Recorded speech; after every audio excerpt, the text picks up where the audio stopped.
ആദ്യം Anusree, Sanghi chancellor വാപ്പസ് Joao സംസ്ഥാനത്തിന്റെ ഗവർണർക്കെതിരെ ഉയർത്തിയിരിക്കുന്ന ബാനറുകളിൽ പോസ്റ്ററുകളിൽ ഒന്നാണ്. ഇത് നേരിടും എന്ന് വ്യക്തമായി അദ്ദേഹം പറഞ്ഞിരിക്കുന്നു, വെല്ലുവിളിക്കുന്നു, മയപ്പെടില്ല എന്ന് വ്യക്തമാക്കിയിരിക്കുന്നു, പുറത്തിറങ്ങിയിരിക്കുന്നു, പോലീസിനെ വിളിക്കുന്നു, വൈസ് ചാൻസലർക്ക് നോട്ടീസ് കൊടുക്കുകയും വിശദീകരണം ചോദിക്കുകയും ഒക്കെ ചെയ്യുന്നു.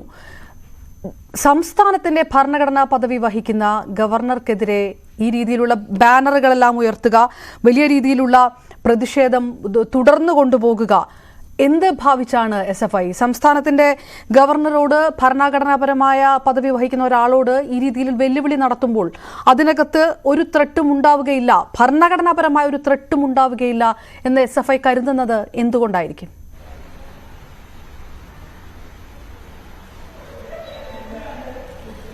കേരളത്തിനകത്ത് വിദ്യാഭ്യാസ മേഖലയെ ചാൻസലർ പദവി ഉപയോഗപ്പെടുത്തിക്കൊണ്ട് കാവ്യവൽക്കരിക്കാനുള്ള ബോധപൂർവമായിട്ടുള്ള ശ്രമങ്ങൾ നടത്തുന്ന ഈ പറയുന്ന വ്യക്തി ആരിഫ് മുഹമ്മദ് ഖാനെതിരെയാണ് SFI കഴിഞ്ഞ ഒരാഴ്ചയിലേറെയായിട്ട് വലിയ പ്രതിഷേധവും വലിയ മാർച്ചടക്കം സംഘടിപ്പിച്ചുകൊണ്ട് മുന്നോട്ടേക്ക് പോകുന്നത്. അത് സംഘടിപ്പിക്കാനിടയായിട്ടുള്ള വസ്തുതകളെക്കുറിച്ച് നമ്മൾ വളരെ കൃത്യമായിട്ട് കഴിഞ്ഞ ദിവസങ്ങളൊക്കെയും ചർച്ച ചെയ്തു പോയിട്ടുണ്ട്. ഏതെങ്കിലും ഒരു ഘട്ടത്തിൽ പെട്ടെന്നെടുത്ത തീരുമാനപ്രകാരമോ അങ്ങനെ ഏതെങ്കിലും ഒരു അജണ്ട പുറത്തോ അല്ല SFI, അല്ലെങ്കിൽ വെറുതെ എടുത്ത സമരമല്ല ഇപ്പൊ നടന്നുകൊണ്ടിരിക്കുന്ന ചാൻസലർക്കെതിരായിട്ടുള്ള സമരങ്ങൾ എന്ന് നമ്മൾ വളരെ കൃത്യമായി ചർച്ച ചെയ്തു പോയിട്ടുണ്ട്. കേരളത്തിനകത്തുള്ള കാലിക്കറ്റ് സർവകലാശാല, കേരള സർവകലാശാല എന്നീ രണ്ട് പ്രധാനപ്പെട്ട സർവകലാശാലകൾക്കകത്തുള്ള സെനറ്റിലേക്കുള്ള നാമനിർദ്ദേശവുമായി ബന്ധപ്പെട്ടിട്ടുള്ള ചില പ്രശ്നങ്ങളാണ് ഇത്തരത്തിലുള്ള പ്രതിഷേധങ്ങളിലേക്ക് SFI നയിച്ചത്. ഈ രണ്ട് സർവകലാശാലകൾക്കകത്തും സർവകലാശാല കൊടുത്ത പ്രതിനിധികളുടെ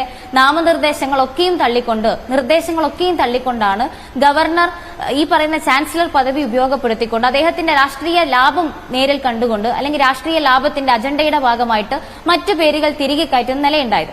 ഞങ്ങൾ ഈ ഘട്ടങ്ങളിലൊക്കെയും പറഞ്ഞു പോയത്, ഞങ്ങൾ അവിടെ സർവകലാശാല കൊടുത്ത ലിസ്റ്റ് അവരൊക്കെയും ഇപ്പൊ കോടതിയിലേക്ക് പോകുന്നുണ്ട്. ഹൈക്കോടതി ആ പേര് കേരള സർവകലാശാലയെ ബന്ധപ്പെട്ട് സ്റ്റേ ചെയ്തിട്ടുണ്ട്. അപ്പോഴൊക്കെയും ഞങ്ങൾ അതിനേക്കാൾ മുന്നേ പറഞ്ഞു വെച്ചിട്ടുള്ള വാചകം ഇത്രമാത്രമാണ്. ഇത് ഇന്നോ ഇന്നലെയല്ല, കേരളത്തിനകത്തുള്ള സർവകലാശാലകൾ കാലങ്ങളായി സുതാര്യമായി നടത്തിക്കൊണ്ടിരിക്കുന്ന ഒരു പ്രക്രിയയാണ്. സ്വാഭാവികമായിട്ടും സർവകലാശാലയിലെ പ്രതിഷേധത്തിന്റെ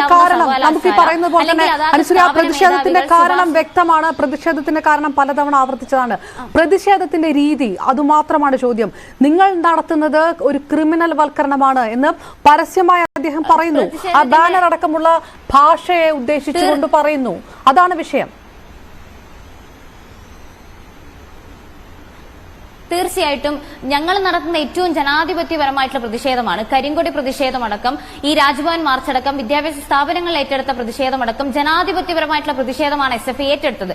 പക്ഷേ ആ പ്രതിഷേധങ്ങളുടെ ഒക്കെ ഭാഗമായിട്ട് ഗവർണർ തിരിച്ച് എങ്ങനെയാണ് ഈ പ്രതിഷേധങ്ങളെ നേരിട്ടത് എന്നതിനെ കുറിച്ചാണ് നാം ചർച്ച ചെയ്യേണ്ടത്. ഒന്നാം ഘട്ടത്തിൽ തിരുവനന്തപുരത്ത് കണ്ടത് പ്രോട്ടോകോൾ ലംഘിച്ചുകൊണ്ട് അദ്ദേഹം ഏകദേശം മീറ്ററുകൾക്കപ്പുറത്തേക്ക് ഇറങ്ങി വന്നുകൊണ്ട് എന്നെ ആക്രമിച്ചോളൂ, അല്ലെങ്കിൽ എന്നെ ആക്രമിക്കുക, അതാണ് എനിക്ക് വേണ്ടത് എന്ന തരത്തിലേക്കുള്ള ഒരു സമീപനമാണ് അദ്ദേഹം എടുത്തുപോയിട്ടുള്ളത്.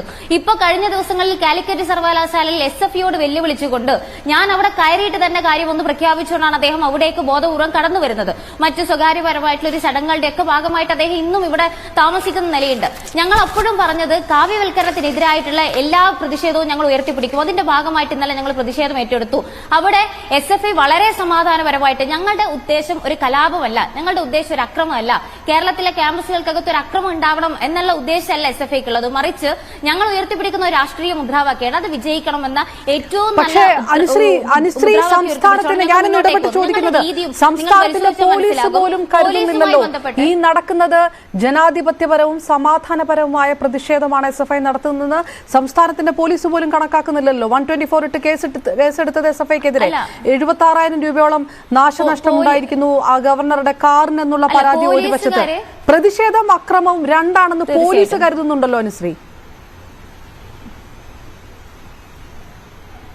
തീർച്ചയായിട്ടും എന്തൊക്കെയായിരുന്നാലും ഞങ്ങൾ സമരം തുടങ്ങുന്ന ഘട്ടത്തിൽ തന്നെ പറഞ്ഞു, പോലീസുകാരുടെ മൃദു സ്വഭാവമോ പോലീസുകാരെ ഞങ്ങൾ പരിലാളനയോടുകൂടി ഏറ്റുവാങ്ങുമെന്നുള്ള പ്രതീക്ഷ കൊണ്ടൊന്നല്ല SFI സമരത്തിലേക്ക് ഇറങ്ങുന്നത്. ഞങ്ങൾ വലിയ സമരങ്ങൾ നടത്തിയ പാരമ്പര്യമുള്ള സംഘടനയാണ്. ഞങ്ങൾ തെരുവിലേക്ക് ഇറങ്ങിക്കൊണ്ട് ഇതിനേക്കാൾ വലിയ പ്രതിഷേധങ്ങൾ, അല്ലെങ്കിൽ ഇതിനേക്കാൾ അടിച്ചമർത്തലുകൾ നേരിട്ടും പ്രതിഷേധം സംഘടിപ്പിച്ച സംഘടനയാണ് SFI.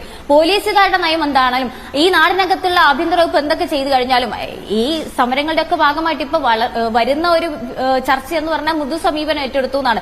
ഞങ്ങളുടെ 10-ലേറെ സഖാക്കളുടെ തല പൊട്ടിക്കൊണ്ട് അല്ലെങ്കിൽ കൈ ഒടിഞ്ഞുകൊണ്ട് ഇപ്പോഴും ആശുപത്രി കിടക്കുന്ന നിലയുണ്ട്. ഇന്നലെ കരിങ്കൊടി പ്രതിഷേധവുമായി ബന്ധപ്പെട്ട് ഞങ്ങൾ എപ്പോഴും പറയുന്നത്, എത്ര വലിയ വകുപ്പ് ചുമത്താൻ തയ്യാറായാലും എത്ര വലിയ അടി ഏറ്റുവാങ്ങേണ്ടി വന്നാലും ഞങ്ങൾ ഈ മുദ്രാവാക്യം ഉയർത്തിപ്പിടിച്ച് കേരളത്തിലെ സർവകലാശാലയിൽ ഉണ്ടാവുക തന്നെ ചെയ്യും. ഇന്ന് ബാനറുകളടക്കം എടുത്തു മാറ്റുമെന്ന തരത്തിലേക്കുള്ള ചർച്ചകൾ വന്നു. ഞങ്ങൾ ഇവിടങ്ങളിലൊക്കെയും പറയുന്നത്, പോലീസിനെ ഉപയോഗപ്പെടുത്തിക്കൊണ്ടോ മറ്റ് അധികാരം ഉപയോഗപ്പെടുത്തിക്കൊണ്ടോ ചാൻസലർ ഈ തരത്തിൽ മുന്നോട്ടേക്ക് പോവുകയാണെങ്കിൽ അവസാനത്തെ SFI-കാരൻ ക്യാമ്പസിൽ ഉണ്ടാവുന്ന ഘട്ടം വരെയും ഞങ്ങൾ ഈ പ്രതിഷേധം തുടരുക തന്നെ ചെയ്യും. അവസാനത്തെ SFI-കാരനെ കൈമടക്കിക്കൊണ്ട് എഴുതാൻ പറ്റുന്ന കാലം വരെയും അവിടെ പ്ലക്കാർഡുകളും ബാനറുകളും ഉയരുക തന്നെ ചെയ്യും. ഇതാണ് SFI-യുടെ നിലപാട്. ഇത് ഏറ്റവും ശക്തമായിട്ട് ഇതിനെ തുടർന്ന് കൊണ്ടുപോകും. അവിടെ പോലീസ് എങ്ങനെയാണ് പ്രതിരോധിക്കുക എന്നത് ഞങ്ങളുടെ വിഷയമല്ല. ഞങ്ങൾ ഏറ്റവും കൃത്യമായിട്ട് ഞങ്ങളെ രാഷ്ട്രീയം അവസാന ഘട്ടം വരെ വിജയിക്കുന്നത് വരെയും ഉയർത്തിപ്പിടിക്കുക തന്നെ ചെയ്യും. അതായത് ഇപ്പോൾ വരുന്ന വാർത്ത, വൈകുന്നേരവും രാത്രിയും അദ്ദേഹം ആവശ്യപ്പെട്ടിരിക്കുന്നു ബാനർ മാറ്റാൻ. അതനുസരിച്ച് പോലീസ് ബാനറുകൾ അവിടെ നിന്ന് നീക്കം ചെയ്തിരിക്കുന്നു എന്നുള്ളതാണ്. അപ്പോൾ സ്വാഭാവികമായിട്ടും ഇനിയും അവിടെ പോയി കൂടുതൽ ബാനറുകൾ ഉയർത്തുക, കൂടുതൽ പോലീസ് കാര്യങ്ങളിൽ ഇടപെടുന്ന രീതിയിലേക്ക് വിഷയം കൊണ്ടുപോകും SFI. നീക്കം ചെയ്തു എന്ന തരത്തിലേക്ക് ഞങ്ങളൊക്കെ ഇതിന്റെ സമീപ പ്രദേശങ്ങളിൽ തന്നെയുണ്ട്. നീക്കം ചെയ്തു എന്ന നിലയിലേക്കുള്ള വിവരം ഞങ്ങൾക്ക് കിട്ടിയില്ല. നീക്കം ചെയ്യണമെന്ന് അദ്ദേഹം പ്രഖ്യാപിച്ചതുമായി ബന്ധപ്പെട്ടുള്ള വാർത്തകൾ മറ്റ് മാധ്യമങ്ങൾ വഴി ഞങ്ങൾ അറിയുന്ന നിലയുണ്ട്. പക്ഷെ ഇതുവരെയും സർവകലാശാലക്കകത്ത് ഒരു ബാനറും ആ തരത്തിൽ നീക്കിയിട്ടില്ല എന്നാണ് ഞങ്ങൾക്ക് അറിയാൻ പറ്റിയത്. അങ്ങനെ നീക്കാനാണ് ശ്രമിക്കുന്നതെങ്കിൽ ഇപ്പോൾ രാത്രിയുടെ മറവിലൊക്കെ അല്ലെങ്കിൽ അധികാരികളുടെ സാമീപ്യത്തിലൊക്കെയാണ് ഇദ്ദേഹം വെല്ലുവിളിച്ചുകൊണ്ട് പല കാര്യങ്ങളും ഇടപെടാനൊക്കെ മുന്നോട്ടേക്ക് വരുന്ന നിലയുണ്ടായത്. ഇനി അദ്ദേഹം അങ്ങനെ ചെയ്തു കഴിഞ്ഞാൽ പോലും ഞാൻ പറഞ്ഞു, അവസാനത്തെ SFI-കാരൻ ക്യാമ്പസിൽ ഈ വിരലും മടക്കി എഴുതാൻ പറ്റുന്ന അവസാനത്തെ SFI-കാരൻ ക്യാമ്പസിൽ അവശേഷിക്കുമ്പോഴും ഞങ്ങൾ എഴുതിക്കൊണ്ടിരിക്കും. ഒന്നെടുത്താൽ 100 പകരം എഴുതിയിരിക്കും. അതിനുള്ള എല്ലാ തരത്തിലേക്കുള്ള ഞങ്ങൾ ഉയർത്തിപ്പിടിച്ച രാഷ്ട്രീയം ഞങ്ങൾക്ക് ഉറപ്പുള്ള രാഷ്ട്രീയമായതുകൊണ്ട് ആ രാഷ്ട്രീയം എല്ലാ ചുവരുകളിൽ എഴുതാൻ ഞങ്ങൾ ഉണ്ടാകും. അതിന് എത്ര തവണ ഇല്ലാതാക്കാൻ ആദ്യം ചോദിച്ച ചോദ്യം, സംസ്ഥാനത്തിന്റെ ഭരണഘടനാ പദവിയിലിരിക്കുന്ന ഒരാൾക്കെതിരെ നടത്തുന്ന പ്രതിഷേധത്തിന് കയ്യുമില്ല കണക്കുമില്ല. ഈ രീതിയിലേക്ക് പ്രതിഷേധം തുടർന്നു കൊണ്ടുപോകും. അതിൽ നിന്ന് പിൻവാങ്ങുന്ന ലക്ഷണമില്ല. ഏത് രീതിയിലുള്ള വെല്ലുവിളി ഉണ്ടായാലും ഏത് രീതിയിലുള്ള പോലീസ് നീക്കം ഉണ്ടായാലും ഞങ്ങൾ ഇതുമായി മുന്നോട്ട് പോകും എന്ന് പറയുന്നിടത്തൊരു വെല്ലുവിളിയില്ലേ? ആ വെല്ലുവിളി നടത്തുന്നത് പ്രകോപനപരമായിട്ടുള്ള ഒരു വിഷയമാണ്. അത് നടത്തുന്നത് SFI ആകുന്നില്ലേ എന്നാണ് ചോദ്യം. അല്ല, സംസ്ഥാനത്തിന്റെ ഭരണപദവിയിലിരിക്കുന്ന ഒരു വ്യക്തി എന്ന നിലയ്ക്ക്, സംസ്ഥാനത്തെ വിദ്യാഭ്യാസ വകുപ്പിന്റെ ഏറ്റവും സുഗമമായിട്ടുള്ള നടത്തിപ്പിന് നല്ല സംഭാവന നൽകേണ്ട ഒരു വ്യക്തി എന്ന നിലയ്ക്ക് അദ്ദേഹം നടത്താൻ പാടില്ലാത്ത ഇടപെടലാണ് അദ്ദേഹം നടത്തിയിട്ടുള്ളത്. അദ്ദേഹത്തിന് ഈ സമയം വരെയും ചെയ്യാൻ പറ്റുന്ന, അല്ലെങ്കിൽ ജനാധിപത്യവാദിയായിരുന്നെങ്കിൽ അദ്ദേഹത്തിന് ചെയ്യാൻ പറ്റുമായിരുന്നത് ഞങ്ങൾ ചോദിച്ച ചോദ്യത്തിന് മറുപടി നൽകിക്കൊണ്ട് അതിനുശേഷമുള്ള നടപടിക്രമത്തിന് അദ്ദേഹത്തിന് പോകായിരുന്നു. അദ്ദേഹം ഇപ്പോഴും എവിടെ നിന്നാണ് ഈ ലിസ്റ്റ് ലഭിച്ചതെന്നതിനെ കുറിച്ച് ഒരു അക്ഷരം മിണ്ടാൻ തയ്യാറാവുന്നില്ല. എവിടെ നിന്നാണ് ഈ ബദലായിട്ട് അദ്ദേഹം വെച്ചിട്ടുള്ള ലിസ്റ്റ് വന്നിട്ടുള്ളത്, മാനദണ്ഡം പാലിക്കാതെ വന്നിട്ടുള്ള ലിസ്റ്റ് എവിടെ നിന്നാണ് എന്ന് അദ്ദേഹത്തിന് പറഞ്ഞതിന് ശേഷം ഈ പറയുന്നത് പോലെ എന്റെ ഭാഗത്താണ് ശരി, ഇനി നിങ്ങൾ പ്രതിഷേധിച്ചു കഴിഞ്ഞാൽ ഞാൻ അവിടെ വരുമെന്ന് പറയാമായിരുന്നു. പക്ഷെ അതിനപ്പുറത്തേക്ക് SFI-കാരെ നീക്കി ക്രിമിനൽസ്, ബ്ലഡി ക്രിമിനൽസ് എന്നൊക്കെ വിളിച്ചുകൊണ്ട് പ്രകോപനം സൃഷ്ടിച്ചുകൊണ്ടാണ് ഈ പ്രതിഷേധത്തെ എതിരേൽക്കാൻ അദ്ദേഹം കടന്നു വരുന്നത്. അതിനെ ശക്തമായിട്ട് ഞങ്ങൾ ചെറുക്കും. അത് ചെറുക്കുന്നത് ശാരീരികമായിട്ട് കയ്യാങ്കളിയിലേക്ക് പോകണമെന്ന ഒരു പല രീതിയിൽ ചെറുക്കുന്ന കാഴ്ചകളല്ലാതെ കണ്ടുകൊണ്ടിരിക്കുന്നു. കേസുകാരെയും യൂത്ത് കോൺഗ്രസുകാരെയും ഒക്കെ കരിങ്കൊടി കാണിക്കുമ്പോൾ കൂമ്പിനിരിക്കുന്ന ടീമാണ് നിങ്ങളാണെങ്കിലും ഡിവൈഎഫ്ഐ ആണെങ്കിലും ഒക്കെ. അപ്പോൾ നിങ്ങളൊക്കെ വളരെ മഹനീയമായിട്ടുള്ള ജനാധിപത്യപരമായിട്ടുള്ള ഒരു പ്രതിഷേധമാണ് നടത്തുന്നത്. ബാക്കിയുള്ളവരെല്ലാം നടത്തുന്നത് ക്രിമിനൽ വൽക്കരണമാണ് എന്ന അർത്ഥമൊന്നുമില്ലല്ലോ അല്ലേ? അല്ല, ഞങ്ങൾ ഉയർത്തിപ്പിടിക്കുന്ന മുദ്രാവാക്യം അവർ വിളിക്കുന്ന മുദ്രാവാക്യം വ്യത്യസ്തമാണ്. അതിലേക്ക് അവർ പരിശോധിക്കട്ടെ എന്താണെന്ന്. പക്ഷെ ഞങ്ങൾ പറഞ്ഞത്, ഞങ്ങൾ ഒരിക്കലും ശാരീരികമായിട്ട് ആക്രമിക്കാനോ അല്ലെങ്കിൽ മറ്റൊരു തരത്തിലേക്ക് ഈ സമരത്തെ മാറ്റിയിട്ടില്ല. ഇന്നലെ പോലും വേണമെങ്കിൽ സർവകലാശാല ആസ്ഥാനത്തേക്ക് SFI-യുടെ സംഘടനാ സംവിധാനം ഉപയോഗപ്പെടുത്തി നിരവധിയായിട്ടുള്ള വിദ്യാർത്ഥികളെ ഞങ്ങൾ അണിനിരത്താൻ പറ്റുമായിരുന്നു. അവിടെ 4ഓളം ജില്ലകളിൽ നിന്നുള്ള പോലീസുകാരെ അണിനിരത്തിക്കൊണ്ടാണ് ഞങ്ങളുടെ പ്രതിഷേധത്തെ നേരിടാൻ രാവിലെ മുതൽ ചാൻസലർ അല്ലെങ്കിൽ ഗവർണർ അവിടെ തയ്യാറായിട്ടുള്ളത്. അവരുടെയൊക്കെ വലിയ മർദ്ദനങ്ങൾ ഏറ്റുവാങ്ങി ഞാൻ നേരത്തെ പറഞ്ഞ ഒരുപാട് സഖാക്കൾ ഇപ്പോഴും ആശുപത്രി മുറിയിലുണ്ട്. അതുകൊണ്ട് രണ്ട് സമീപനമാണ് എന്ന രീതിയിലുള്ള അഭിപ്രായം SFIയെ സംബന്ധിച്ചിടത്തോളം ഇല്ല.